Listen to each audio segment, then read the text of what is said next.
For more, joining us is a retired Major General Mick Ryan. He's a senior fellow for military studies at the Lowy Institute. Major General, thank you very much for joining us. So our understanding is that a Putin-Zalinsky meeting seemed to have been a precondition for any U.S.-Russia summit. So what do you think has changed, and what does this mean for Mr. Putin?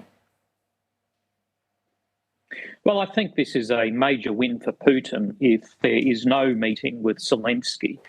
For the entirety of this war, Putin's objective has been about delegitimizing Zalinsky as the president of Ukraine and Ukraine as a legitimate sovereign country. So the fact that President Trump looks as though he has conceded to Putin's demands for a one-on-one meeting, not including Zalinsky, just reinforces Russia's propaganda that it's been running for the last 4 years or so.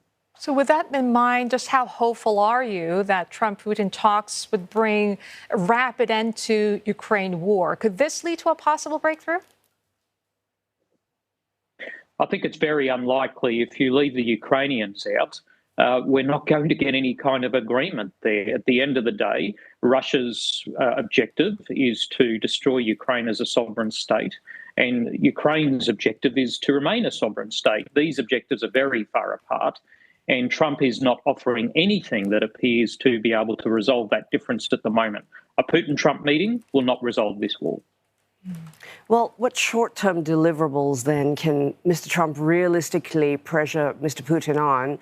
Because a full ceasefire and a peace deal may be unlikely. It could take many months even to reach. Yeah, I think it's hard to know what Trump wants. He goes hard and then he softens, and we're seeing the indications that, unlike a couple of weeks ago, we thought Trump might have been turning towards support Ukraine more. He's turning more to Russia at the moment.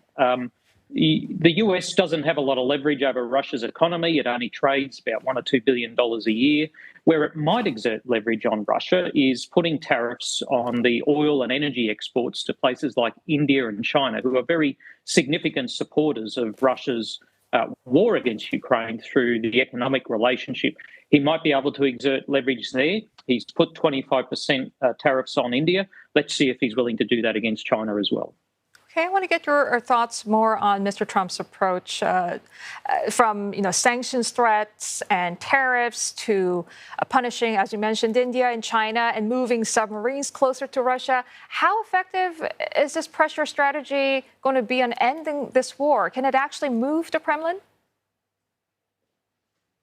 Well, it might have an impact on President Putin's calculus, but it has to be part of a broader overall US strategy that also includes supporting Ukraine with financial support as well as additional military support. Unless the US can help Ukraine to give the Russian forces more of a bloody nose, these small-scale economic incentives or disincentives that Trump's offering will by themselves not change Putin's overall objectives for the war. Major General, we sort of touched on this at the beginning of this chat, but let's get real on this. Is there any reason to believe that President Trump's intention to end the war in Ukraine could just mean he ends up falling into Putin's trap? Well, he's done that several times before. Indeed, his negotiator and Trump himself have often rolled out what have been Russian messages about this war. Now, Trump has a problem at home, of course. He has some of his supporters are very against supporting Ukraine and ending this war in Russia's favour. Other supporters are big supporters of Ukraine. So he has a domestic problem with trying to resolve this war with split support for Ukraine and Russia. How he resolves that whilst trying to resolve and bring peace to the war, it's very hard to see that being achieved in the short term. And I want to go back to the Zalinsky issue, because in many ways, this has been diplomacy of personality, right? It's a Trump-Putin bond with ups and downs, as you mentioned, and then Zalinsky having to canvass respect. What must Mr. Zalinsky do now to make sure that he has a proper place at the negotiating table and he doesn't get dismissed like he did at the White House? I mean, of late, he's just been talking about having the EU on board with him, and I don't know if that's going to go down well. Well, certainly the White House debacle of 28 February this year caused Zalinsky and his team to reset how they saw the American relationship. You've seen Zalinsky change his government in the last couple of weeks to bring in a prime minister who knew the Americans better, who'd negotiated with them. He's changing the ambassador to the United States. So Zalinsky has sought to reset the relationship with the Trump administration, as he has with NATO and the EU. So I think he'll continue down that pathway to continue to cajole the Trump administration to support Ukraine and push back against Russia. How successful he'll be, we just don't know. Trump is a very mercurial character. Indeed. And Professor General, if the Zelensky-Putin or the trilateral meeting doesn't take place, how might this affect Ukraine's leverage and for the legitimacy of any resulting peace process?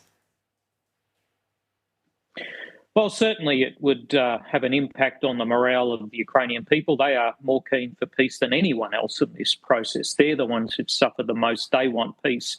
But as a recent poll has shown, just in the last 48 hours, 3/4 of Ukrainians said they don't want peace at any price. They know what that means. They've lived under the Russians before. So both sides are a long way apart at the moment, and this war will continue until the Ukrainians believe they can achieve what is a just and enduring peace. Major General, is there any good that has come out of this war? Because I know you've written extensively and you've talked about adaptability, innovation that's been on display in this particular Russia-Ukraine war. Has that been a positive example? What else can be considered useful to the world? Yeah, I mean, wars normally result in horror and lots of terrible things, but we have learnt some things. We've learnt that Russia is not a good partner in the modern world, that they have aspirations for Eastern Europe that aren't in the interests of Europeans.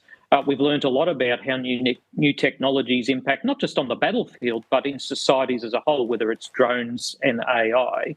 But we've also learnt just how resilient modern democracies can be it Ukraine or other countries, in the face of authoritarian aggression. And I think that's an important lesson, not just for Europe, but for those of us who live in the Indo-Pacific region as well.